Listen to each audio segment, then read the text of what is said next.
Assalamu alaikum, bismillah, alhamdulillah, wassalatu wassalamu ala rasulillah. Welcome back everyone to Behind the Minbar, Blueprints for a Better Masjid. And we are being joined today by our good brother, Sheikh Dr. to be, or you done? Dr. to be, Allahu Akbar. Finishing, Thank you, mashallah, his PhD in the Islamic University of Malaysia. Our good brother, Sheikh Fahad Tasleem. Here's what we're not going to do. Number one, we're not going to do that cliche thing of shaking hands as if we just walked into the room. Okay, fair After all of this setup.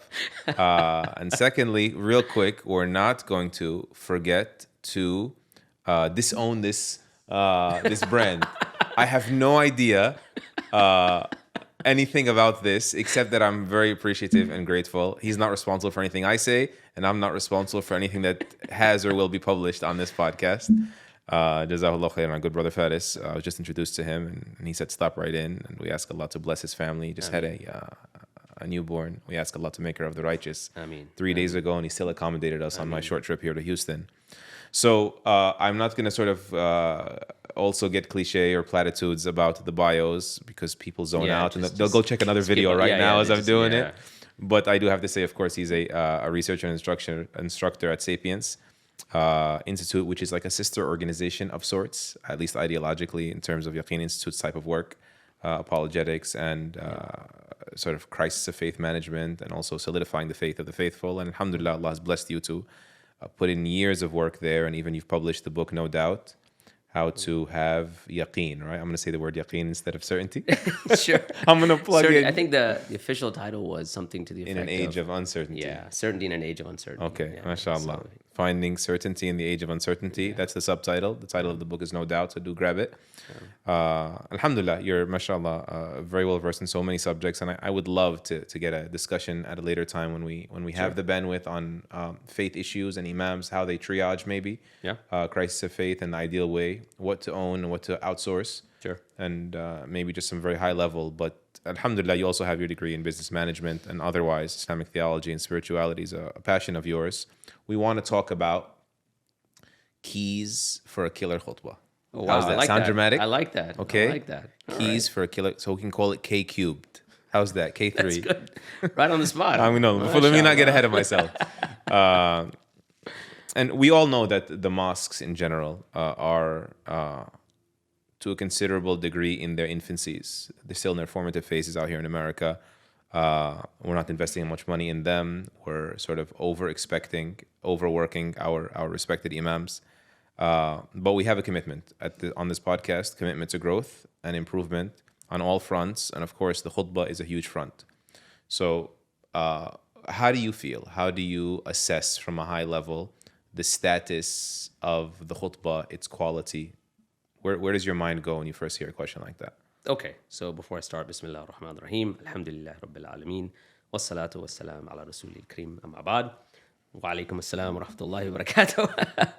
So, in terms of like my own personal assessment, one of the things that I learned very early on, in fact, I remember Imam Siraj Hajj had once said, he goes, look, I don't know much, but I know what I don't know. And so one of the things I like to do is like, yes, my own assessment of a khutbah at a masjid, I recognize there may be some bias to it. Because as a khateeb, you come in, and I'm sure you can relate to this too, you'll come in and you say, had the brother just done this, or had the sheikh just done this, he could have. So what I try to do more so is actually get feedback from the community and say like, okay, what did you think about the khutbah? Where was the khutbah? And I remember some time ago, I was once speaking with Sheikh Anwar Arafat. I don't know if you know him, but from Memphis. Mm-hmm. And he said, man, has anyone ever come up to you and said, that khutbah was really amazing. I was awake throughout the entire thing. So right. I was like, subhanAllah, someone's actually said that to me. And it kind of gives you a sample of where people are. Because people are coming into the khutbah, maybe with some sort of expectation, busy day, whatever it might be. And they're not really finding inspiration. They may not be finding, kind of a shift in their relationship with Allah subhanahu wa ta'ala. And so those are all kind of, symptoms of a larger issue, I think, which is why, we put the presentation together, I thought it was a good idea. Right. And that's exactly why I said, no, we have to lock you into a chair. I know you're super busy, but we were exchanging notes for a little bit for those listening and I was so happy to see that the vast majority of your presentation was not based on my notes, because I wouldn't be learning anything in that case. I had a few points in there. I put them in there. We'll find out. Hopefully I gave credit. I think I did. No. This is unnecessary. Sheikh Mohammad could testify to that. My notes are missing credit all throughout from wherever I got it from too. We ask Allah to accept. Yeah, we would put a section in there on how to jack a khutbah. There we go. Plagiarism with principles. MashaAllah. So we're not going to go into like your pet peeves, but in terms of if it were the widest grievance you've felt, you have a good pulse in the community. You actually ask and survey and try to get objective feedback. What do you think is a big sore point, pain point in the khutbahs? I think engagement is a big one. They're just like bored. They're bored. They're just not engaged. In the presentation, I have this slide where it looks at the attention span and how it's actually depreciated over time. So back in like 2000, 2010, something like that, I think it mentioned the average attention span was 12 seconds, where you can actually capture someone's attention. And today it's gone down to 8 seconds. And then they compared that to a goldfish, which is 9 seconds. Now, how they got to I don't know how they got to it, but the point is that the fact that we're living in an age where we're all engaged on our phones, we're already facing an uphill battle with people's attention, right?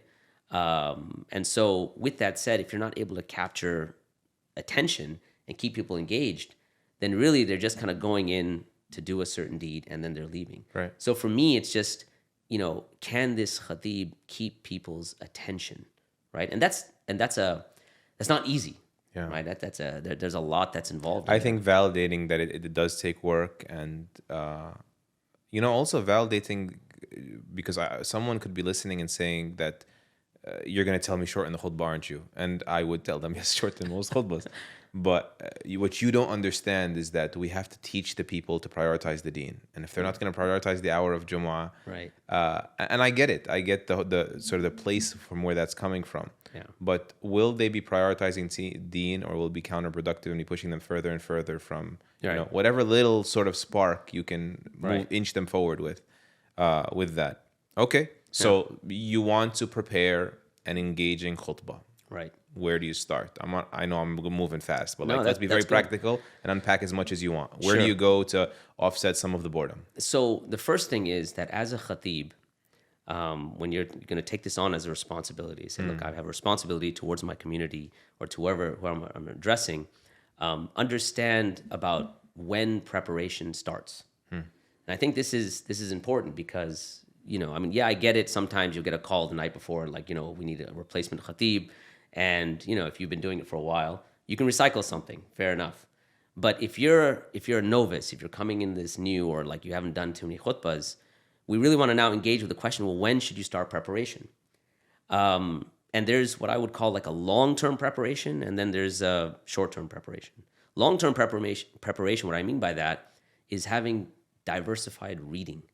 And that means the more books you're engaged with, the more content you're engaged with, the more it will make your khutbah robust, colorful, engaging, right? Yeah. Because now you're able to draw from many different sources.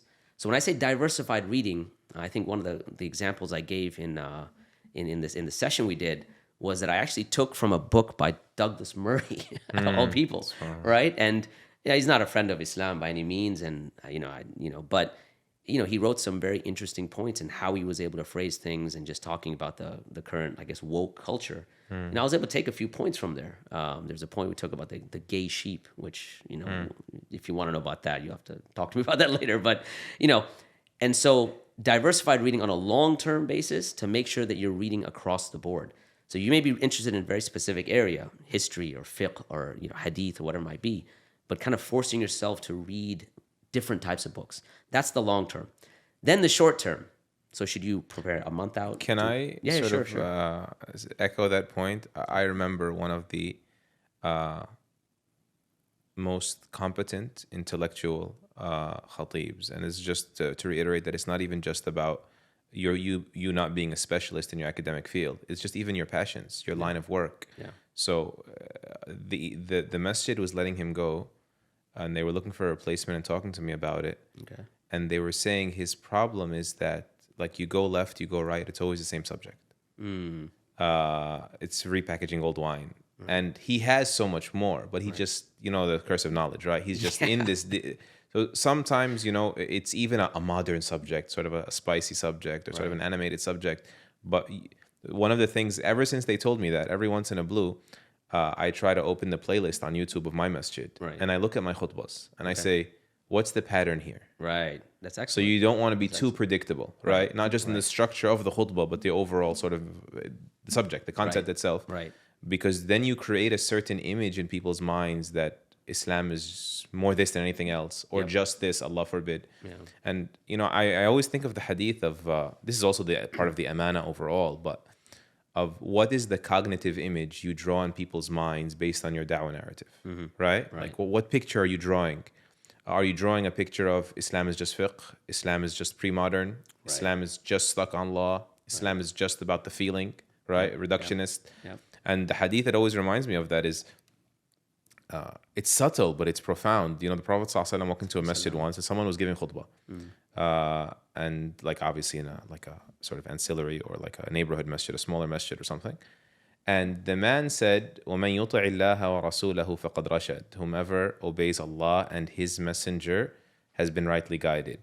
Then he said, وَمَنْ يَعْصِهِمَا فَقَدْ غَوَى. And whomever disobeys them has gone astray. And so the Prophet ﷺ said, بِئْسَ الْخَطِيبِ أَنْتَ. What an awful preacher you are. Like, how could you say that? And like initially, like, what is it? And it actually needs to be explained for most of us, myself included initially, right? That the Prophet ﷺ was saying, how can you include Allah and the created being himself, in this case, ﷺ, in the same pronoun? Yeah. Whomever disobeys them. Yep. Because that creates a blurring between creator and creation over time, right? So like, what am I doing over time? Yeah. Whomever obeys Allah and His Messenger, the subordination there, of course, while the mighty rank of our Prophet ﷺ is untouchable for us, but there's a line, there's a firm boundary there, right? But then when he said, whomever disobeys them, he took it quick, he combined them, it was a big deal. And we might notice that these things are big deals, right? Jazakallah khair. So planning our preaching, I mean, your fellow Houstonian, right? Yeah, of course. Sheikh Joe Bradford was recommending that book. I've never read it, but Imam Tom Fakini mentioned it in our previous episode on imams. The importance of having a dedicated imam is that you don't have this sort of, have no idea what the imam before me talked about or the imam after me spoke about. So you got to plan your preaching, which is a lot of time and a lot of effort. We appreciate our imams that pull out all the stops to do everything else, but this is important too, right? How do we make sure we diversify, we plan ahead, we build incrementally? Bismillah. Yeah. No, that's a good point. And subtleties like that, we don't realize kind of the long-term impact of what that would have. And that's important for a khateeb or an imam to really take that into consideration. We're going to be holding a conference on Christianity. Sapiens is, I'm not trying to plug that or anything, but it's in Virginia on October 5th. Anyway, so one of the things that we're going to be looking at. That was smooth. Are you sure you're not a New Yorker like no, me? No, I'm not, man. That was a nice slip. In traffic. My point is we have one of the topics I'm going to be covering is called the Najran case study, related to how the Christians from Najran came to the Prophet ﷺ. There was a caravan that stopped at his masjid. Right. And there's certain subtleties that we don't tend to notice. For instance, when they walked in this sort of ostentatious garb, like he didn't speak to them, ﷺ, right? From some of the narrations that we know of, and he instructed them, or they were told that they needed to change. They came with simple clothing, and I started thinking about that. I said, what was the hikmah behind that? And really, it kind of shows a person's disposition, right? Like, where are they? And kind of just the change of clothing, we may think of it as something very subtle and very maybe meaningless. But in fact, there's a lot there, because how you're showing yourself off, how people are perceiving you is extremely important. Why I bring that up is even something as subtle as what you're wearing on the minbar, right? I mean, I've seen a khutbah, subhanAllah, the khateeb came up and my man was wearing like a polo with jeans. Yeah. And I thought, most people would be like, what's the big deal? It's just, it's just clothes. He's covered. He's nothing wrong. He's not going against the technicality of the technicality. Yeah. And I thought it's not really about the technicality, but when you go up there, what is being perceived in the people that you're addressing. Right. You wouldn't go to a wedding like that. You wouldn't go to a wedding like that. You wouldn't, meet the leader of a country like. I mean, you wouldn't do that. And so you're representing the Prophet. you're exactly representing the Prophet ﷺ. Someone was asking me. I think it was my son or somebody was asking me. He's like, "Do you still get nervous when you do public speaking?" And you've been doing it for like 20 plus years. And I told him, I said, "There's only one time I get nervous, and that's during the khutbah. And not for the reason you may be thinking. It's because like I'm trying to understand, or I put in my mind that this is the maqam of the Prophet ﷺ, and it's not something light. So that, if you're really asking me if I get nervous, that's pretty much the only time I'll get nervous, right? Other than that, alhamdulillah, I've been doing it for long enough. But anyways. Shu'ab ibn Hajjaj, rahimahullah, a great hadith scholar, when people would ask him to speak to them, right? They would ask him for a fatwa or a talk or something, right? Yeah. But particularly when it was questions, he would ask them for their address. Of course, take from this like the lesson of it. Obviously, you may not be able to sort of implement it, across the board, but he would ask them for where they lived. And the reason being was that he felt the daunting responsibility of signing off on behalf of Allah and His Messenger correctly, right? Yeah. And so he wanted a method of recourse, a path to like rescind his statement, to retract it if he found out he was wrong. Right. So he goes, by the way, that thing I said about your wife, she actually is divorced. No. Or like whatever it's gonna be, right? By the way, I was wrong on X or Y or Z. Right. And that sense of amana needs to get revived in all of us, right? And Abu Bakr as-Siddiq radiallahu anhu, I remember the first time I read Ibn al-Qayyim in I'lam al-Muwaqqi'in. He has a book called, and all of the scholars here know that, but maybe not everyone who gives khutbah is a scholar. That's maybe another point that you may want to explore, right? Sure. Diversifying, but maybe we don't even have enough grounding in the central theme of, or sort of central texts, or the primaries. So, but when I first read I'lam al-Muwaqqi'in, this is a book by Ibn al-Qayyim. It's on usul al-fiqh, legal theory, but he speaks about very foundational elements like the sanctity of the sacred texts and interpreting the sacred texts in unqualified ways. Like, I got a bright idea. Then you're not here on the minbar to be reflecting, right? Because many of we spend half of our lives as human beings. We should admit that to ourselves, regretting decisions we've made. Yeah. So let not this be your regrets, right? Regret that I shouldn't have eaten that, or that's maybe Yeah. Chocolate was better than vanilla, and of course, everyone knows that in hindsight. That's another podcast. But he quotes it, and it stuck with me, and I never forget. Like, I remember like the book, I remember the color, I remember the page. I didn't read the whole book. It's 4 volumes in certain prints, but Abu Bakr as-Siddiq radiallahu anhu would say, وَأَيُّ سَمَاءٍ تَقِلُّنِي وَأَيُّ أَرْضٍ أي سماء تظلني وأي أرض تقلني إن قلت في آية من كتاب الله برأينا بما لا أعلم. What sky would ever shade me? Like, where would I find this like protection? Yeah. How can I take cover? What sky would ever shade me? What earth would ever carry me if I said about one of the verses of Allah's book based on my opinion? And of course, everything's an opinion, but there's an educated opinion, right? Which you're excused if you're wrong on, right? And there's sort of like the premature opinion, which you are punishable even if you're right. Yeah. Because you had no justification to say it at the moment you said it. Right. So jazakallah khairan for that. So we've picked, and we need to sort of fact check, of course, the Islamic teachings and try to diversify to keep their attention, prepping the khutbah itself. Okay. So we're at the, when should you prepare? When, yeah. Right. So there's a long-term diversified reading. Make sure you're doing that. You're not only reading Islamic texts, but you're also kind of diversifying your reading. And by the way, the audience here was not just novice khateebs. It was also people that have been giving khutbahs for decades. Right. Refining their craft. Yeah. And I really appreciate that. Some of the mashayikh that were there, I was kind of it's kind of embarrassing, but at the same time, they were just like we want to know how to up our khutbah. Anyway, so the short term. All right, should it be a month? Should it be? For me, again, this is just based on experience. I would say the khutbah kind of, you start thinking about it, preparing it, at least in your mind, would be at least 2 weeks out. At least 2 weeks out. I agree. Where you've got at least some sort of understanding, okay, this is where I want to go. This is the direction I want to go. And that's kind of, for me, it's been a really good sweet spot, is about 2 weeks. As the cutoff. Yeah, as the cutoff. Where minimum of 2 weeks. I like right. And some people say like, oh, like my son will tell me like, Baba, you wrote that on the way to the, whatever. And I'm like, yeah, but I've been thinking about it for 2 weeks, right? And I have, and I'm cutting you off too much at this point. It's all but good. I want to say 75 khutbas right. in my phone that are not developed yet Right, yeah. enough to give them.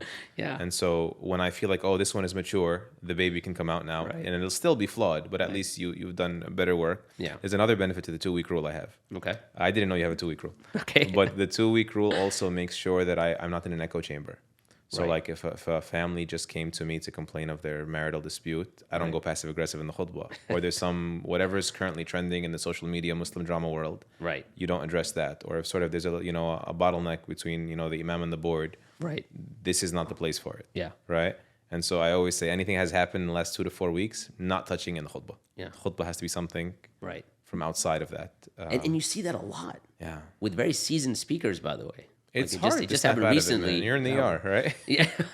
I mean, I just saw it recently with a very seasoned speaker, and it was just like, bro, I know that's what was on his mind this morning. It was, that's what he was thinking about. It just let the community have it. So that's good. So prepping, 2-week rule, 4 weeks. Yeah. Or yeah. more, inshallah. Second thing, how many points should there be in a khutbah? This is not, and these are all like little things people may not think about. 10 points. Top 10 reasons to donate. Yeah, no, What do you you would think? not do that. Come No, on. I don't think so. I'll tell you why. I'm joking, of course. Whoever thinks I'm serious, that's your problem, not mine. No, because, and I remember, subhanAllah, the one that actually brought this to our attention, at least brought it to my attention, was Sheikh Mohammad Elshinawy, rahimahullah ta'ala. And he actually was the first one in for me to actually put together a way of delivering the khutbah, the ABCs of, rahimahullah. And it's from there that I actually extracted a lot of the points that I have. I'm just not, so. Awesome. And so I remember he had said that there's, when you're looking how many points. So if you go to a khutbah and the guy's like, look, I have 10 points, right, that I'm going to present to you. You really have to ask people, what are people leaving this, what are they leaving the khutbah with? And usually, as human beings, you're not going to be able to retain 10 points or 5 points. Back in the day where people used to memorize phone numbers, which nobody does anymore, they were limited to 7 digits, area codes aside. Right? Well, the reason was because at that time, people could memorize 7 digits relatively well. So people would say, okay, well, at best, like 4 or 5 points. And now you don't know your kids' number or your wife's number. Nobody knows your number, and you don't know no one knows anyone your else's number. And if your phone is lost, then you're lost. Because you don't use it, you lose it. That's right. Exactly, right? You've lost the muscle. And again, remember the attention span.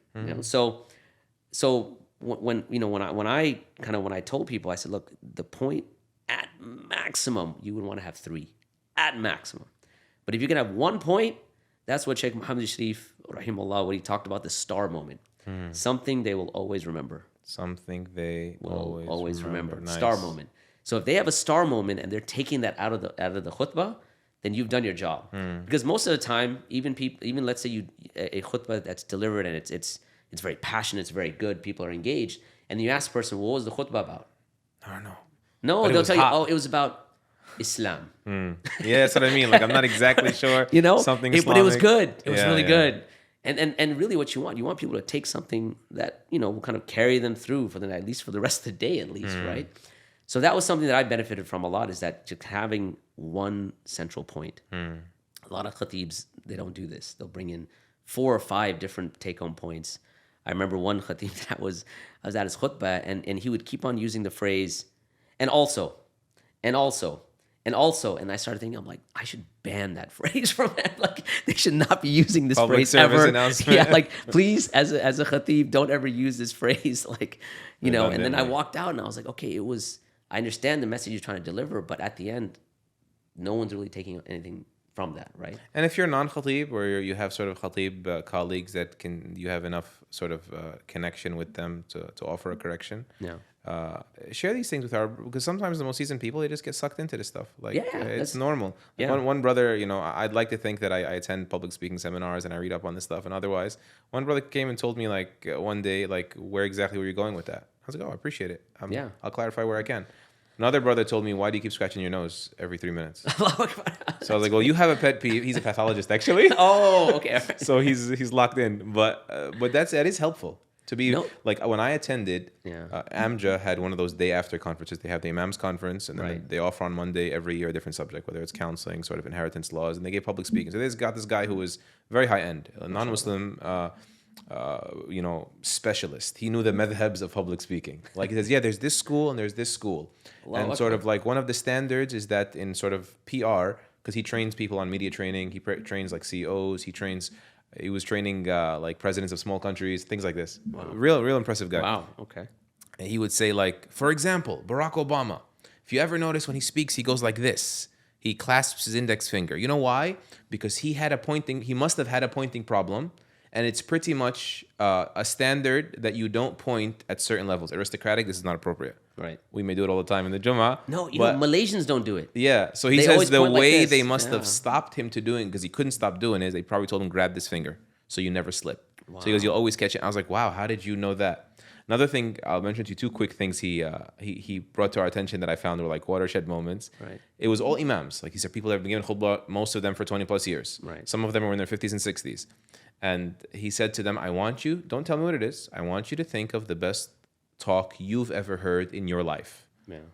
And everybody got it? Got it. Give me 5 distinct points from the talk. And he was proving to us that the best one you've ever heard, you're going to retain, as you put it, 3 points, maybe 4. Almost nobody keeps 5. Yeah. And then the last thing he said, which was really cool, is they usually remember how they felt in the khutbah. Yeah. And the one most common point to be retained is the story. Yep. Bismillah, we could be getting ahead of ourselves. Yeah. So in the khutbah, and that's a good segue, because now when we've kind of understood a few points about preparation, kind of time wise, how many points should you put in. Now, if we get down to the actual writing of the khutbah, like putting it to paper or putting it on your laptop or whatever, how do you do that? So Sheikh Mohammad Elshinawy had that ABCs of speech writing. For those of you who might ever took his classes, you know that he I'm so happy you're repurposing everything he's done. He has changed the world of Muslim public speaking. It just, subhanAllah. 2 weekends ago, I was just staring at certain phenomenon in the UK. Yeah. In terms of the way they were printing certain booklets. Yeah. Course books, and the way certain speeches are happening. Yeah. I was like, rahimahullah. I met, I was at ISNA last week, and I met some of the brothers that we were part of the first Al-Maghrib class that he ever taught. That was ever taught.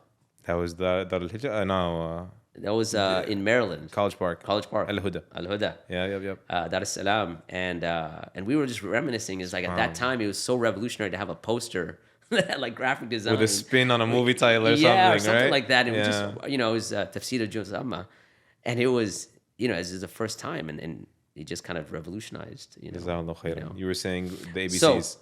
So with his ABCs, with me, I thought something a little bit more simpler for me, and you can take your own acronym, whatever it is, the AIDA formula, which is they use in marketing, right? Attention, interest, desire, action. It's just an easy way to kind of break it down. So right. So the first thing is grabbing people's attention. And so how do you do that?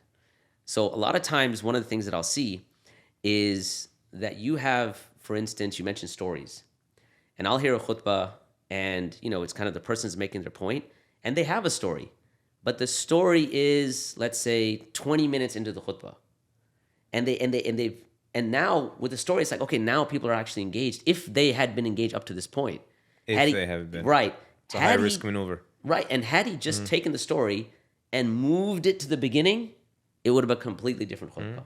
So sometimes just kind of placing the story at the beginning as opposed to somewhere in the middle. I've even seen some speakers create a suspense moment because sometimes when I wanted to put a story up front, I don't always do because I want to be unpredictable, sure. Because even that could become a form of redundancy. Right. I wait, how does this flow into my first point? I'll say the story and I'll say, we'll come back to it. So it keeps them waiting for it. That's one of the points we have. Oh, I'm sorry. Yeah, no. It's good. And you're getting this all from experience. Like if you've been doing it for a while. If it breaks enough times, you figure out some fixes. Right. So what are some techniques of grabbing people's attention? So one was a narrative, a story, an intriguing question. Okay, so and maybe something that's in current, whatever, current events, about this, right? Whatever. It could be something, let's say controversial, like how many people would love to support MAGA or whatever, and and it's like, wait a minute, why would he say that on the Minbar or whatever? A shocking statistic.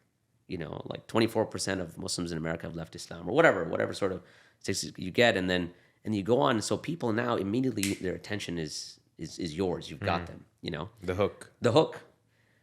Here's a question, and I want your input on this. Should you mention the topic of the khutbah right out the door, right out the gate? What do you think? Today I'll be talking about. Yeah, I don't think I have an opinion, but just Okay. what I've been experimenting with, and I haven't gotten any feedback either way on, is just sometimes yes, sometimes no. Right. That's correct. Yeah. It depends on what the topic is a lot of times. And the Just reason in the spirit of diversity.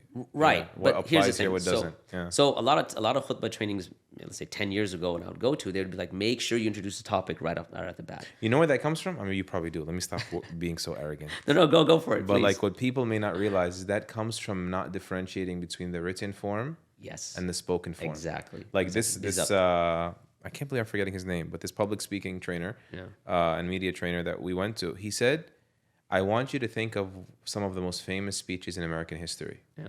Top of the list, one of them is I Have a Dream. Yeah. He said he keeps repeating that one point, right? Yeah.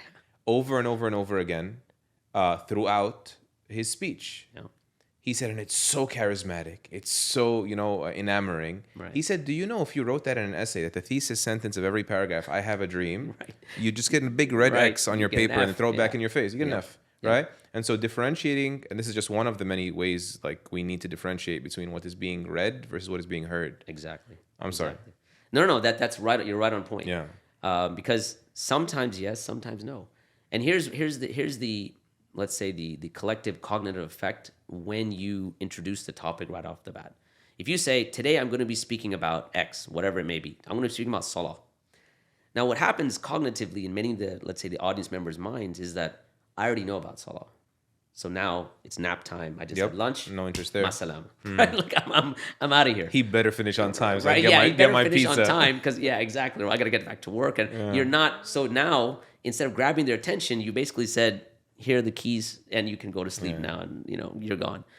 Sometimes it works because if the topic is something that is relatively, let's say, pertinent or it's kind of controversial, it might actually work. I remember front and center the LGBT khutbah I gave. Another good example. Sat on my Right. phone for 2 years. Oh wow! Till 1 June came around and said, okay, here we go. Khalas, it's The the month. framing, I feel like it's not going to get too much better than this. Right. Opening statement. The LGBT question. That is an example of like. Is he really going to do it? Yeah, Like, is he- exactly. Yeah. I remember shortly after 9/11. So this is going, a lot of the audience is going to be like, what? Like we read that in our history books. But Isn't that SOS? Right? Like, isn't that how you call the cops? right. Bismillah.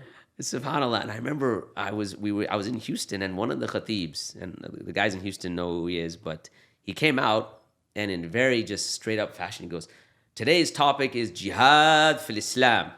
And it just was like, what? Why would you be talking about that? And he was actually going to talk about da'wah. But just the way he came out and, how... Shock factor. It was a shock factor, So again, it depends. A lot of times I would say if you've got a topic that you're comfortable with, that that it's been spoken about before, maybe not introduce the topic and say today's topic will be about dua or it'll be about whatever it might be. So first, in the AIDA would be the A, right? How do you grab their attention? Okay, so when we talked about stories, and this is where we'll get into kind of some points related to stories. There's a way of telling a story that is just here's the story, and then there's a way of having hooks, right? One of the techniques, it's called in Madayas Raz. What that means is instead of starting chronologically, you drop them in the middle of the story, right? For example, so there's a I think it was like 2 weeks ago. I was doing like a wedding speech, and I mentioned that that I kind of started off with a statement, and so he looked at her necklace, and he just couldn't believe it, and and as he was there, all of the memories flashed right before him, and many of you might be thinking that this is the Prophet ﷺ looking at the necklace of Khadija radiallahu anh, and yet it is not. But I'll come back to that. And then I just kept going. And actually, I was narrating the story that... Ibn Aqil al-Hanbali. No. No? Maybe it's Ibn... I read it in La Tahzan. You remember the story of the necklace? Story, Yeah. The Hajj returns to Right, the owner. right. Becomes the imam in their town. Exactly. So it's a different story, but immediately it's like, okay, wait, if that's not it, what is it? And so now I'm kind of That's dropping wonderful, mashallah. right, and so you drop people in the middle of a story. Keep them anticipating. Right, and the thing is, and filmmakers will use this a lot, right? They'll drop you right in the middle of a scene, and they'll say 6 months ago, right? And so you've got the scene, which has got you hooked, and now you're like, well, what built up to this scene? Yeah. Right? Just one of the techniques. So keeping people's interest by way of stories. SubhanAllah, one of the benefits they say to mentioning stories is also it slows you down. Okay. So it protects you from the info overload, from going past the 5 points. Right. From like, it actually just, because most people can tell when they're speaking if they're like trashing the story, if they're just like ruining it. Right. So they'll just slow down because there's details and you want to contextualize it. So that's yet another benefit of plugging those stories in. Absolutely. It's not make sure it's well chosen, well framed, but at the same time, let it be a filler. Let it sort of give them time to. Absolutely. So another technique, what we call open loops. And what that means is that you have opened up a certain question, and that you haven't told them the immediate solution. Okay, and then there's a bunch of examples. That you have what you're going to deliver, and so there's an anticipation, right? And this is done in a number of different ways. So today I'm going to talk to you about 4 points about whatever, like how to maintain proper hygiene or whatever it might be. Yeah. And the third point, I don't think many of you know, and it'd be very highly unexpected. All right, then you keep going. Challenge accepted. Right, and That's so how now he's it's like, thinking okay, about it. what is the third point? Yeah. Right, hygiene might not be the best example, but So, but the point is, you have this, and magazines do this top 7 ways of whatever, and so there's a list, and wait till you hear number 6, right? Yeah. So techniques like that, where you open a loop, and you don't give them the immediate response. So attention for the hook, and then interest, right?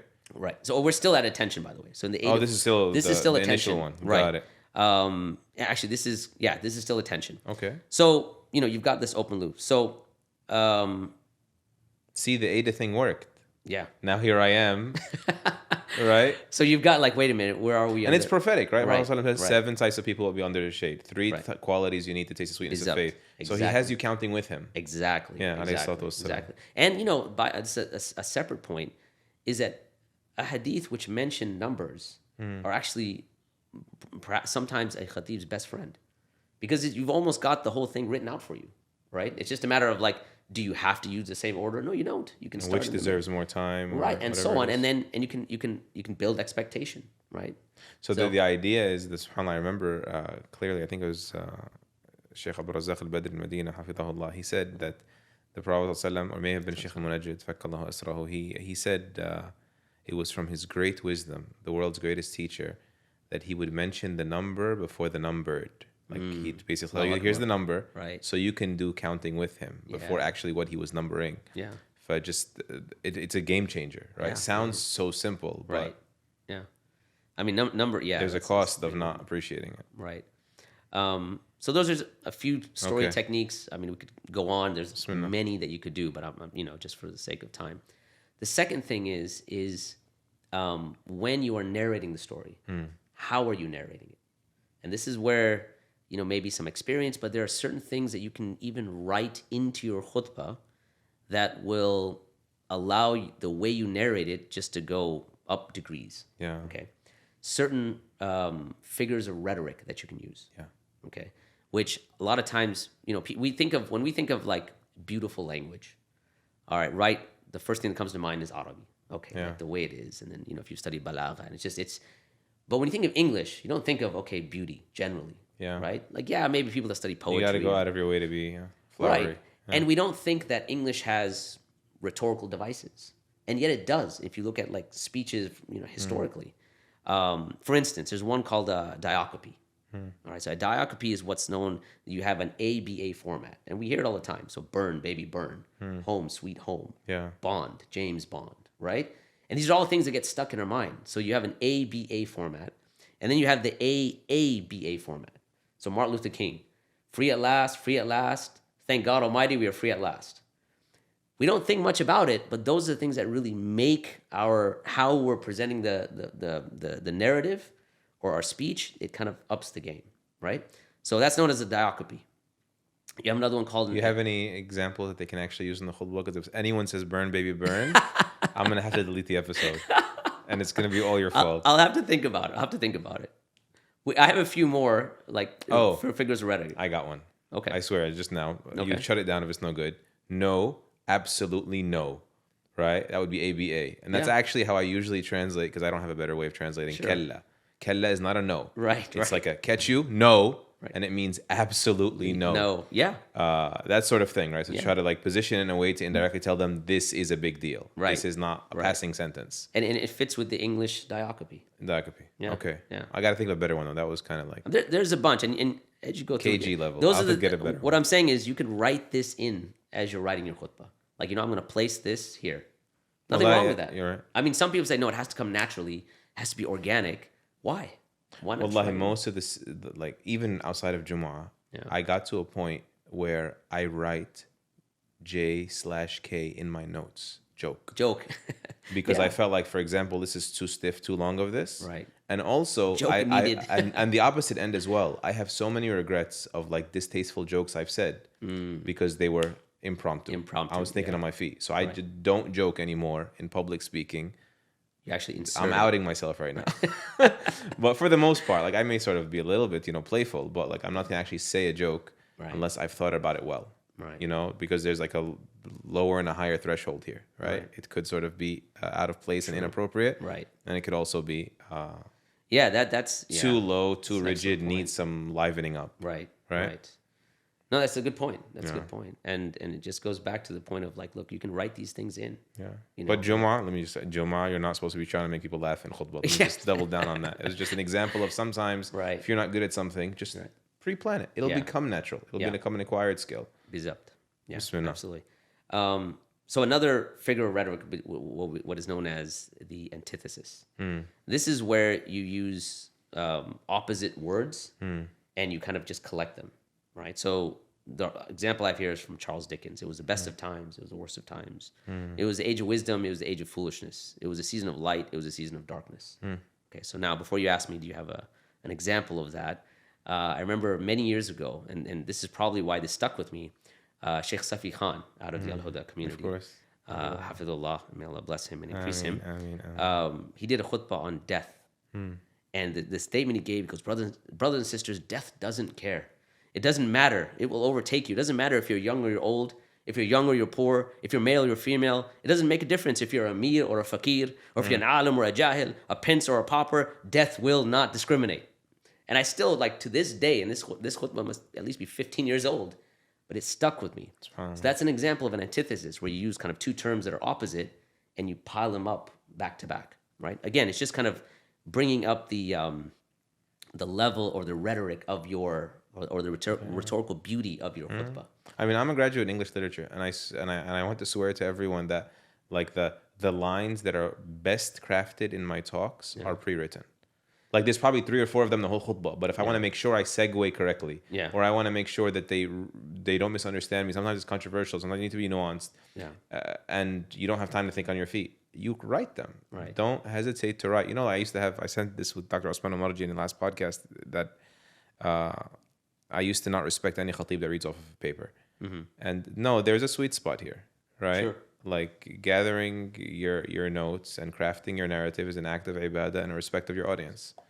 And it could even be an act of piety. If you don't have the hadith down packed, you do want to read it out of respect for Allah's words and the words of His Messenger sallallahu alaihi wasallam. Of course. So write. Feel free to write. Even if you don't wind up looking at what you wrote, at least you spent the time to do your due diligence in sort of absolutely in shaping the framing. Yeah, they say that if you read Shakespeare's earlier works, you would find they weren't very good.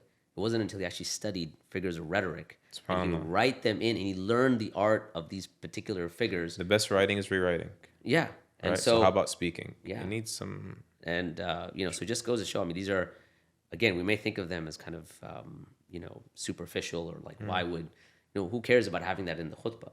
But if it's, again, it goes back to our point about if you can keep people's attention, then... How about tough language? right? Because the rhetoric is sort of like embellishing the language. Sure. How about just using words like, you know, that you ever seen those lists of like Muslim only words Okay. in the English language? No. It's the funniest thing in the world. You got to look it up. Okay. All right. It's like words that only Muslims use because they're the literal translation, right? And someone, you know, the average person reads at a 7th, 8th grade level. What about them listening when English may not be their first language? And we're saying stuff like vicegerent and circumambulation. Yeah, that's true. You hear Right. circumambulation, sounds like an ambulance. Is there a Right. wheelchair involved? Right. You hear vicegerent, like Ablution. what's that about? Ablution, a she camel, like is that Right. transgender related? Yeah. Like, what is a she camel? Because we're not gendered in our nouns in English. Right. So that's also a point. Like, you just sit there and explain it. Like taqwa is an easy one. Taqwa, Right. Taqwa or hayat. Right. There is no one word for them that Yeah. does it justice, and translation is never. But these especially, they're central themes in Islam. Do you even need a translation? No. You know, when I gave 2 back-to-back khutbahs on hayat, I remember I gave up. I was like, you know what? And it became almost like a norm for me that I like this. This worked out well. I explained the term over the span of 2 khutbahs. So why am I trying to translate it? Right. I just kept using the word hayat and unpacking its different dimensions little by little. Right. And now the Muslims have a new term, hayat. It's sort of been Amazing. inculcated. Amazing. And I can stop pulling what's left of the hair out over looking for like this very specific word that no one's going to understand anyway. Yeah, exactly. Right? Exactly. This is an issue. These terms that, like, It's true. even if you get it right, it's technically accurate. Yeah. No one in front of you, even the American-born English-speaking, you know, They're not he gonna doesn't know even know it. Right. Right? I think they've adopted a whole new language now. You know that, right? If you have kids, you know. You've got the, you know. Anyways, I said the word drip in a talk recently. Oh, no. Got me some good mileage. There you go. I think I said that. I said it with my son the other day, and I was like, "No, that's." I was like, cap. I hope I'm I was using like, this that's right. cap. And he's like, "You can't use that, Baba." I'm like, "Why not?" He's like, "You're too old. You just stop." Because it has backfired, right? Yeah. And that's a problem with khateebs as well. Right. Sometimes we try too hard, Yeah. and when it looks pretentious, it is counterproductive. Exactly. I'd be like, exactly. come on, man. Like, Yeah, it's just you're trying really too hard. go for the universals to resonate with people. Go with the emotive elements. Yeah. What's on their mind. Yeah. We're all happy. We're all sad. We're all sort of ambitious. We're all insecure. We all Right. speak to those. Strike Yeah. those chords. Yeah. You don't have to get these fluid cultural components right. And they're realistic- oversold, in my opinion. They're oversold in the efficacy of a khutbah. Yeah, exactly. And frankly, like at the end of the day, like, is that really the language that we really want to like inculcate within? You know, yeah, okay, you use it, maybe, you know, and a lot of times you don't even know what the words mean sometimes, man. Yeah. And I'm like, what if this means something really bad and I have no idea? I've seen some studies, actually, to your point, that this is like an indicant of the decline of a civilization.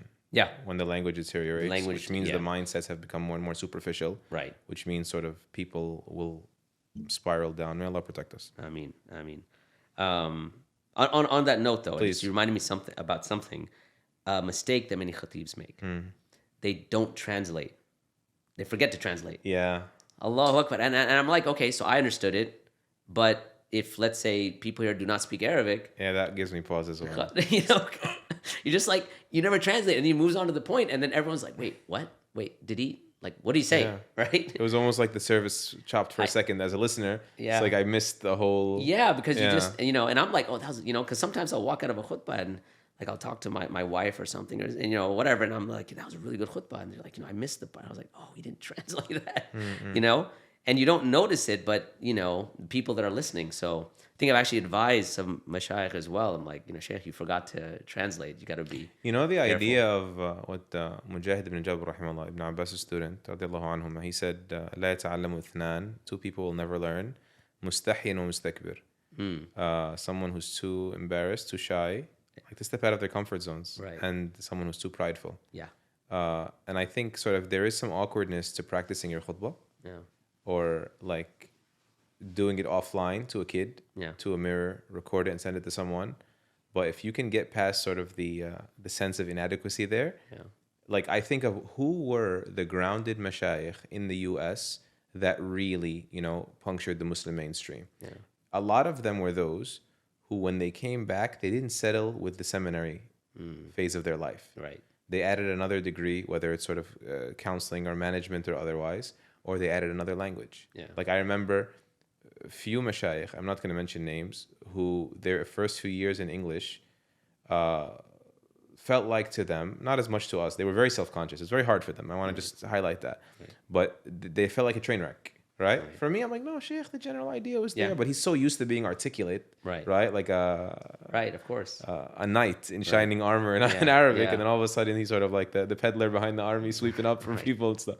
He's struggling, he's tripping up, but he pushed through that phase, accepted the discomfort, and now they're really able to access and impact in ways that people that don't have their grounding in the Islamic sciences can. Yeah. Right. So there is that. Just move past the friction. It's okay. Give your khutbah to a kid. Ask them, what did I say wrong here? That is the one key thing that you want to take in any domain, I would say, is being able to deal with your ego. Yeah. Like Ryan Holiday wrote this book, Ego is the Enemy, for like businessmen. They said, like, look, even in business, like if your ego is front and center, you're not going to make money. Right. Because you can't take criticism. And so you were the company. Was that? Yeah, you were the company, or you were the and it's your company, so you're your own enemy at that point. Exactly, and that's true across, I would say, any domain. When it comes to language learning, like if you're embarrassed, like, okay, well, if I speak like this, if I do this, like you were mentioning, but even for those people that are like studying Arabic, like who's like, Arabic's not my second, this is my third language.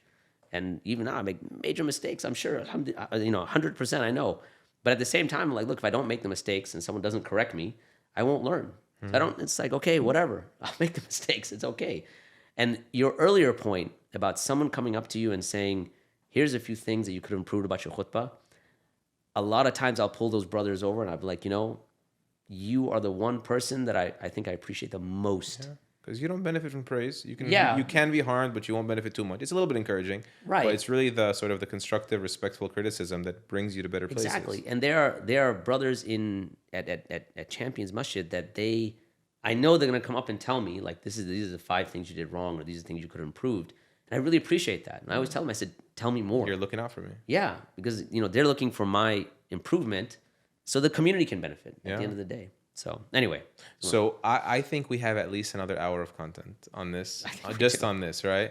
And so I do want you to finish AIDA. Yeah. And I want to ask about, I don't even know if there's room for fiqh and doubts. Those are on my notes. Oh, dear. Right? Like, let me just, forgive me for imposing, but please avoid discussing fiqh on the minbar. The minbar is supposed to be for dhikr, not for you to review your fiqh, or sort of discussing any sort of fiqhi debate and why any opinion is stronger, or like the red lines, what keeps Muslims Muslim, the ijma'as, no hijab is not up for discussion, no zina isn't just about 18 and consent, right? Those, fine, okay, but like fiqh on the minbar can get very, very messy. Like I have trauma from this, extremely right? messy. But that's, if we're in agreement, let's just move on to the harder one. It's how do we avoid creating doubt in our khutbahs? Creating doubt in the community or in the Jamaah. Yes. So like decontextualize if you don't have enough time to unpack it. Like, what do you think? Well, I think one thing is sticking with one point. That's the first way to do it, because if you have 5 points, it's very easy to get into things that that are problematic. You can't pull out of in time or do justice in time. Like you have, most khutbahs are, let's say, 20 minutes to half an hour, right? You really have to be very cautious with your time and try to. And this is one thing that I'd spoken with a few people about. I was like, if you keep your khutbah simple, it'll be better, right? Controversial topics, like maybe that's good as a hook, but you don't want to be unpacking something very, very complex in the span of 20 minutes, because none of us are going to be as eloquent as the Prophet ﷺ. No one can actually take words and have succinct, pithy speech and be able to deliver it such that everyone is clear on the matter. Yeah. So if you're going to have a controversial topic, make sure it's limited to one point, and that one point you're driving it home, and it's clear as day. And tell them, come Friday night, and we're gonna unpack this subject further. So I'll give you just a quick example. So if you remember when Roe versus Wade was overturned, so I delivered a khutbah, but the point of the khutbah was I had one thing in mind, and that was for people to understand that where would a person come from when they're, let's say, fighting for Roe versus Wade or fighting against Roe versus Wade. It wasn't about what side is right. I said, let's now look at what's the motivation. If you have let's say the quintessential, a feminist, and they're holding up signs for Planned Parenthood or whatever rally, what is on the sign? It's basically saying, my body, my choice. Yeah. And here's what I want you to remember. I just want you to consider, is that part of our theology? Is that what we believe? And there's a resounding no. Why? Because we believe that Allah owns us. And every one of you has been to a funeral. And what is on the lips of every person? Inna lillahi wa inna ilayhi raji'un. Right? Allah is our owner. We belong to Allah. Right? And so, therefore, take this home. And that's basically the main point. So notice it's a theological point, but it's housed in a contemporary issue. Yeah. Right? And so now, and I think that clarified a lot of things. And there's a big difference between doing that and trying to unpack the spectrum of opinions that exist within both camps, let alone against the two camps. Right, like what is important? And then people, because if you try to open that one, you're gonna peel a scab without enough room to clean it. Exactly. Enough time to Exactly. Because even that, it's got a degree of danger to it. Because then people are like, well, what is the ruling of abortion? And and then you get and that's why you stay away from fiqh, right? Because you're gonna be. And doubts is the bigger one for me. Why? Because I'm always saying, okay, no, I can't use that example because I don't have enough time, right? Yeah. Like there are certain stereotypes that Muslims have inhaled. It's literally in the ether. It's not just like you have to go through a philosophy class. Right. Islam is anti-intellectual. Islam is anti-modernity. Islam is anti-women. And there's so many other examples, right? Right. And so you go find yourself another example. I mean, one of the beautiful things about Islam is that kitab and mutashabih, parts of it resemble one another. Right. According to one of the tafsir, is that it's reinforcing. Yeah. So the corroboration also gives you options, right? Yes. And so just be thoughtful in selecting what will not create a doubt in a person or reinforce a doubt. Sure. Right. I remember one time I was asked to speak about the importance of family in Islam. And I wanted to reframe for them family. Actually, I just gave that khutbah 2 weeks ago. That was 2 years after the first time I gave it. Wow. I got blasted after the first time I gave it. Oh, dear. Because I left certain notions too vague, too abstract. Yeah. And it sounded, at least to those who reached out to me, as me validating open-ended absolute authority, not even of a husband, but of his family, right? Yeah. So I sort of like implicitly signed off or approved of or condoned in-law persecution. Yeah. And I felt so bad about that. Yeah. I don't think I did. Like I reheard my own talk and as far as I recall and stuff. But still, you got to be careful. There are certain notions that exist on the ground and they all come together. Then there's a tipping point with doubts, right? Like she didn't just hear the hadith. She heard a hadith and all society is talking about a certain notion about women. And she may have saw sort of injustice happen behind closed doors. Yep. And then sort of you saying the wrong thing at the wrong time could break the camel's back. True. I wish our khateebs just be very cognizant of that. No. I remember another time, really sorry, that one person was speaking about the beautiful marriage of the Prophet ﷺ and Aisha, radiallahu anha. But for people that are sort of inundated, riddled with doubts, I was looking at the crowd and they were not feeling it at all, right? Like, I was like, oh man. This sheikh has so much yaqeen, and he has so much perspective that... No, this is not our daughter at that age. This is a grown woman who's on the battlefield taking care of the wounded. And completely different. It's hard for people to snap out of that reference point that they're immersed in. And I was like, Ya Rab, this is like dangerous. Yeah. He's romanticizing it. I'm not saying fluff. Right. But on the other end of this, people listening are like sinking in their chairs. Yeah. And so you got to be careful of where you stand. Yeah. Right. And then you're going back way to the beginning in our 2-week rule. I think that would actually help, because if you're just kind of delivering off the cuff and like, you know what, you yourself would have noticed it right after you finished talking. Yeah. Right? And then you'd be like, okay, you know what, that was like, had I just taken the time. But yeah, I mean, that's something. But let me just say this, and maybe I'll play kind of the opposite end of the spectrum here. And that is, that it's at a certain point, it's going to be some degree of subjectivity to that. For sure. Right? There's no way you can get a perfect thing where no one's going to walk out with any doubts whatsoever. Yeah. Because if that's the case, then you will deliver a straight khutbah that people are engaged with, and you've kept yourself safe, but then no one's really benefited. Right. So I think a lot of this also takes experience. A great point, Sheikh. It's just also people need to say, hey, maybe the problem is with me. Maybe I need to doubt my doubt. Bizabt. Yeah, exactly. Yeah, for sure. Exactly. So because I know people may kind of, even with this podcast, feel like, well, if that's the case, then I need to be very straight arrowed in my khutbah. It could be paralyzing. Yeah, and then therefore, so I'll speak about something that's so safe that people are not engaged and nobody benefits. So you want to kind of try to balance and teeter-totter as best you can. Right, and note and realize that this will come through experience as well. Like you have experience with a certain khutbah, you kind of know, you have a community, you grow as a khateeb. MashaAllah. Alhamdulillah. Biggest risk is not taking one. There's going to be a little bit of risk taking here. So we never finished AIDA. Let's finish AIDA at least. We can do it next time. No, let's finish AIDA at least. I'm gonna I'm gonna talk to my director and producer about giving us a pass here. Fair enough. We'll turn this one into the Joe Rogan length. Oh dear. So the second, so we had attention, we have interest. All right. So now that you've got the story, and we've actually already attention covered, is the hook, just because I know we tangential. Attention's the hook where you get interest people immediately. Interest is keeping them all the way to the end. Right. So using rhetorical device, whatever it is, in the delivery to keep their interest. Exactly. Okay. So we talked about rhetorical devices. We talked about open loops. We talked about in medias res, dropping them in the middle of the story. One caution with those sort of things: make sure you close the loop. Because I remember once I did a whole class 2 days long, and I dropped this thing about the gay sheep I was talking about. And 2 days later, someone's like, "We've been waiting for 2 days." It's the only reason I came back the second day. People came back the next day. That's nuts. It's great. And I was like, "Oh, subhanAllah." I was like, "Oh, look, give me 5 more minutes. I got to close this. I'm really sorry." We got to give dawah to the gay sheep, yeah. No, it was a completely different point. And I still remember. And so now I'm always like, look, don't forget to close the loop, because then, it's going to be really disappointing. People are going to come up to you afterwards.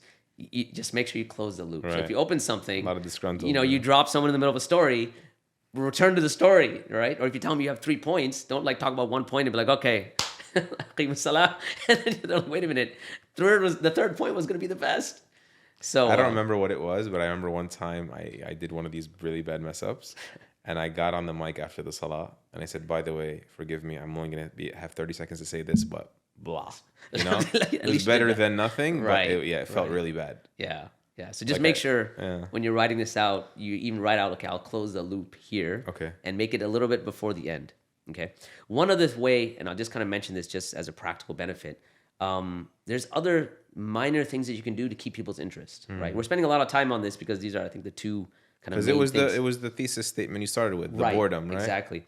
So one other thing to think about is, when will you take the break between the two khutbas?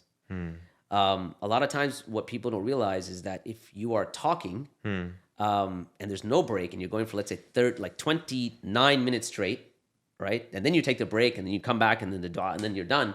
Realize that that's a lot of time where people have to pay attention. No reset. For me personally, again, this is not a hard and fast rule or anything like that, but for me personally, I try to break around the 15-minute mark if it's a half an hour khutbah, or the halfway point. Same. Reason being, I start at 103, like adhan finishes 103. Right. And I try to sit down at 118, 119. There you go. Yeah. The reason I do that is because I'm not going to give myself credit to think they're going to be engaged for 30 minutes straight. I'm that amazing, right? The break actually gives them a break in the sound that's actually coming, and that helps to reset people. People don't get, and I for a long time didn't get, and so I'm of the people. I sound very high horse sometimes, just because I'm in a rush, but that this, like, there's different forms of monotone. Yes, right? That's one of the points. So yelling the whole khutbah is still monotone. Still monotone. It's not just whispering the whole khutbah. Yeah. But also speaking without pauses, interruptions, and stops and goes is also a monotone that zones people out. Yeah. Right? Yeah. You got to sort of like... Yeah, and that's part of the actual presentation. We actually got into, like, intonation, voice intonation. Yeah. And we gave examples, like, when the Prophet ﷺ would be delivering a khutbah or be delivering a talk, you wouldn't be at one tone. Adartukum an-nar, adartukum an-nar. And then you'd be like, there'd be a crescendo. Why? Well, because it's getting people to the state where, it's, so voice intonation, like you mentioned, monotone is not just talking at one tone the entire time, so you're putting people asleep, but sometimes just being loud the entire time. This morning my son's alarm was going off, and I kind of walked in. I'm like, why are you not turning? Like, I went for Fajr, I came back from Fajr, alarm's still going off. Yeah. And then I realized, I'm like, well, probably because just one ring. And he's just slept through it, you know? So monotone, you're absolutely right. That's one of my things, like just have some intonation. And a good way of doing that is having that break in the middle, just kind of at the 15-minute mark, or whatever, the halfway mark. Number one. Number two, it's a good place to, right before that, where you can place a hook. We'll talk about this in the second part of the khutbah. And then boom, because now it's like, okay, wait. So even if they weren't, but after the break, right? And so now it's like, okay, it's a second opportunity to have anticipation. So anyway, so action, interest, desire. Now this is this is kind of like, what do you want them to take home? And this is a debate. Do you want them to take home a specific point, like an action point, right? So that they desire to do that action? Or is it, like you mentioned, is it a feeling? So that's why I'm not too stuck on desire. Action items right? always being there. Right. It doesn't have to be, go do this. Yeah. Sometimes it is. Like, okay, I'm going to talk about, the name of Allah, as-salam. And what I want for people to take from that is they give salams to the people here, whether you know them or not. So do that before you leave. Okay, now they've got a direct action. Sometimes yes, sometimes it's just an emotive, an emotive feeling. That You've refreshed the love. You've refreshed the hope. And so you've met. So with desire, you want to obviously increase their desire to come closer to Allah Subhanahu wa Taala. That's the objective. And the action, the last one, maybe there's something that they'll actually do. Or maybe it'll just be somewhere that they, felt that, I'm proud to be Muslim. I'm happy to be Muslim. Yeah. This is something that just raised my love of Allah and my love of this deen. And that could be more than enough. And sometimes those are the ones that kind of I'm just reflecting on which camp I fall into. And well, like you mentioned earlier, try not to fall into one of the camps. Right. Always try to. What I mean is, am I stuck in either or? Right. So I think from at a moment's notice, I'm deeply in love and moved by the stories of the companions. Of course. And so I try to have a 6 times a year or 8 to have a story of a companion as the khutbah. Nice. And I usually wind up just saying in the end, something like, may Allah further raise their rank and help us be inspired by them. But there's no specific CTA, right? No call to action per se. Right. But all the other stuff will be like, all right, so we're going to do this, or we've been doing that wrong, and let's put that behind us. Let's grow this week, and the incremental change. And I think not being too ambitious with what's coming out of the khutbah as a principle, regardless of the tactics we're going to use, just a dua and a prompt. Yeah. This is something Dr. Our brother from Dallas, Omar Osman, Muslim Matters, and he writes very good on management, masjid management, and the likes.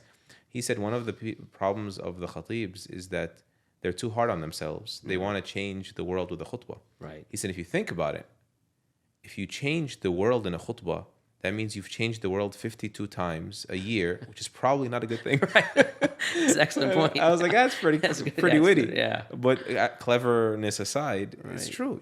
We're building. Yeah. We're building slowly. I actually like giving khutbahs in my community more than anywhere else because I know what they've heard. I know where we're going. Yeah. I know I'm not going to change anyone's life by flying into their city. And maybe I'll inspire someone, if Allah permits, to want to change their life. But I'm not going to change their life. Right? No, that just doesn't happen like that. Yeah. So, and that's pretty much at the end of the AIDA and then the other. So, I guess the last few points we mentioned in the actual course or whatever was just in terms of delivery. We talked about voice intonation. We talked about the break in between. And the last point would be, and I think we mentioned this earlier on, is practice. There's nothing wrong. Do you have plans on teaching this course sort of in a systematic way? I think it'd be good if I developed it a little bit more. Yeah. These are just kind of... Come to my city and let us be your lab rats. Astaghfirullah. I can say that about myself, not other imams. Experiment on us in a dignified way. So I've been asked to do it in Houston by some of the people that attended the one. Yeah, go to the bigger cities. And so it's not about bigger. This is home. No, it's good. There's more khateebs, right? Right. Your time is limited. And so, I'd probably do it there and then get their feedback as well. One of the things that you should put a survey at the end of the. Yeah, not only the survey, but one of the things I mentioned to people, I said, look, this is not the end all and be all. This is coming from one person's perspective. And where I did this session, I said, you may have here just between myself and Sheikh Mamdouh was there. I said, just between myself and Sheikh Mamdouh, we've got at least, let's say, 60 years of collective khutbah experience between us. I've been doing it for 20 years. He said he's been doing it for 30 years. But with the attendees, you're at half a millennium. Yeah, you've got so much. Yeah. And so there may be points that, khateebs that are there that have been doing it that you could build on, that I could build it out even better, know. So that's the point of these podcasts, to be honest. Alhamdulillah, maybe some of the best practices that we've come across so far, but really to be conversation starters on how we can make customized, Muslim or masjid specific sort of tools that fit us well, especially when we're playing catch up so much of the time. And this is so pivotal, right? The khutbah is of paramount importance. And there's, like I said, there's little points that we didn't get a chance to get into, like if you're going to a different community. I usually try. Don't parachute in guns blazing, right? Yeah, or at Or the least, guy who drove you to the masjid tells you a little something, you're like, I got you. right. You know? Well, interesting enough, with the people that drive in the masjid, I usually ask them. I said, "Tell me about your community." I swear to you, I asked them what was last week's khutbah. Everywhere I go. Okay, what yeah, was there last you week's go. khutbah? I'm always like, what are the demographics? What are some Yeah. of the things you're struggling with? Important question. Understanding that this is from one person's perspective, but it's better than mine, which has no perspective. So tell me about the demographics. Tell me about what are some of the issues your community has been going through, and tell me how they feel about their khateeb, how they feel that he should dress, and things like that, and minor things like that. Do you go with like 9 outfits, the Nigerian and the No, I can't. I Moroccan can't. and It's not possible, But other things like, okay, so would this particular community appreciate something that's a little more Western? Yeah. Versus would this community prefer something that's more traditional? And I know there's different camps on this. But there are general sort of affinities. There are. Yeah, of course. So you can have 2 or 3 thobes, Yeah. is what you're trying to say. Right. And you're probably going to land it right, with one being relatively better than the other. Right. And like I remember one time, and just to kind of highlight this point, I remember one time I finished a khutbah, and people were like, "Oh, it's an excellent khutbah, this and that." And one brother came up to me, and he's like, "How dare you leave your head uncovered? Where's your topi, brother? Where's your topi, brother?" You got some nerve. Yeah. And right. So, and I realized at that moment, I'm not making fun, by the way. Right. I'm just sort of like So- showing that I know this scenario as well. But what it gave me as a point of realization, and I told him, I said, "Jazakallah khair, brother." What I realized that he was just focused on my head Yeah. the entire time. But that's the thing. Like, you can very easily respond that there is like the majority position, that there is no sort of religious significance to the course. head covering. But is it really worth it? Like, if this is what it's gonna take to get you to sort of be receptive, then sure, I'll meet you halfway. I'll meet you 3/4. So like I said, there's 2 camps in this. So one is like perhaps you're in my camp, where it's like, look, if that's all it takes, I'll put it on. I don't really care, right? If I know the community, if they're gonna be looking at my head the whole time, it defeats the purpose. So I'll put it on. I don't mind, right? The other camp is like, no, this is how they'll learn, like basically. And I've had many khateebs say that, like, no, I on purpose make sure that I would not wear it at this particular community or whatever it might be, so that they would actually learn. Yeah, I just For mean the me- spirit. I mean, how we're gonna apply that spirit may Right. not always match up. Like, Right. okay, I'll do this, but I won't do that. Right. Yeah, I'll wear a thobe, but I'm not gonna wear a kufi. Right. So that's fine. Whatever. I mean, and point is, again, if you can find ways that you're comfortable with, Right. right, Right. to get them to be your edged bucket, like, Yeah. that's a bad way to frame it. But Ibn al-Qayyim says, like, he says, the Prophet ﷺ told us, the best people to Allah are the most beneficial to people. He says, but you should also see the person who enabled you an opportunity to plant good in them as beneficial to you. Oh, beautiful. He sort of That's like amazing. paradigm That's shift, amazing. right? Right. He said the best person is the one that allows you to instill some khair in them. Right. And so, like, I appreciate that you're here, appreciate that you're listening. I'm going to try to do what I can to make this customer experience a good one. Alhamdulillah. So what haven't we touched? We're at the 1:15 mark, and we're going to close out. But I mean, there's a lot, so I would just so probably distill for me the gem of the gem. That Muhammad Sharif statement. People say, I don't like this term gem. Like, what's that about? Like, no, you have to use it. Genuinely enlightening moment. Right. That's all it means. Like the star moment, Like right? the star Like moment. Something if to you don't always like remember. it, don't use it. But Right, yeah, what do you right. believe when you were teaching these khateebs? Yeah. They found to be a genuinely enlightening moment. So I think it was more of the practical logistic ways of kind of, how to make your preparation delivery good. And essentially, that's what I was teaching. Ihsan. And I think the few points, because I remember Sheikh Mohammad told me, he goes, now next time I listen to your khutbah, I'm gonna be looking for these points in your khutbah. Oh no, the So I was pressure, like, oh, man. pressure is on. He goes, but it's good because I'm gonna see if I can write these and see how they work and if they work or not. So my thing is, try them out yourself. Yeah. Implement them, and maybe it doesn't work for your community. Maybe they're looking for something else, and I might be totally off. But just try them. So I think the specific points of logistically putting your khutbah together, writing in, even like you said, the joke or whatever it might be, writing in the rhetorical device. Oh, sorry, my bad. But yeah, the analog is the joke. Right, for other right. things. Writing in the I'll use mine, the high form stakes rhetoric. points. Right. Right, the rhetoric, the punch, the rhetoric, line, whatever it's gonna be, right? The loop, the story, where you'll close it, where you'll open it. Writing those things out, practicing those things, just see how that goes in your delivery. That's what I Inshallah. would And say. we're all iterating here. Jazakallah kullu khair. Wa yak.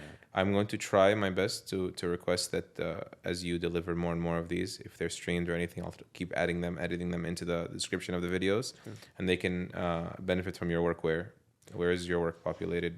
Sapiens, social Most media? of it is Sapiens Institute. Okay. Yeah, so it's the There it Sapiens is. YouTube channel, and you can go to Sapiens Jazakallah Institute. khairan for your time and for everyone who spoke and listened and produced and directed and everyone involved.